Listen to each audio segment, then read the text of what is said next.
Short-term rental owners in Virginia Beach have continued frustrations years after the city tightened safety regulations for property owners. And some of them continue to operate illegally because they tell us they're having trouble getting permits approved. City leaders acknowledge there is a lot of work to do on this evolving issue, but as 10 on your side's Amy Avery tells us, property owners say enough is enough. Yeah, Regina and Stephanie, short-term rental owners say it's taking forever to get their conditional use permits approved, and many of them have even had to go to court for continuing to operate while in limbo.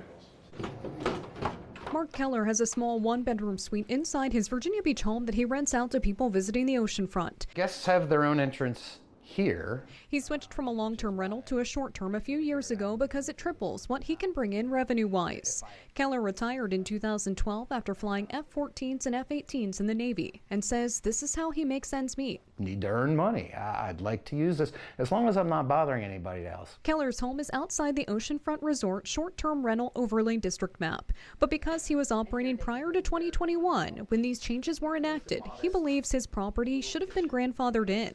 In the past year, though, he's had to go to court several times due to complaints of operating an illegal STR. Technically, though, he could be considered a home share, which the city defines as a room offered for less than 30 days, and the owner lives in the home. I mean, I'm here. It's in my house.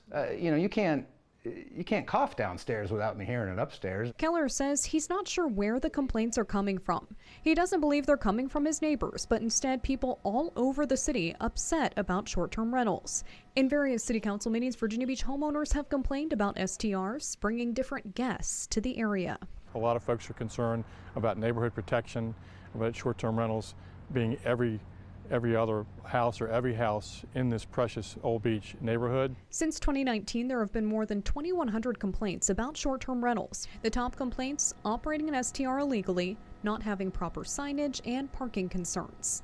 Most of the complaints about STRs are about getting them approved and not necessarily noise, although there are some bad apples that ruin the bunch. District 6 City Councilman Worth Remick acknowledges the city needs to up their game. He says the approval process needs to be quicker and regulations need to be cleaned up.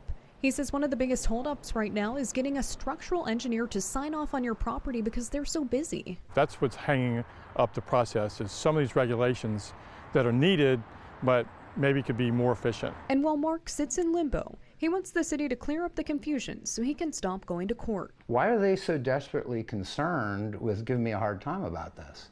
Who benefits?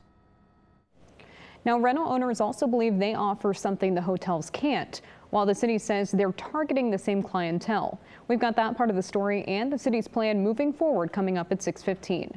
Amy Avery, 10 on your side.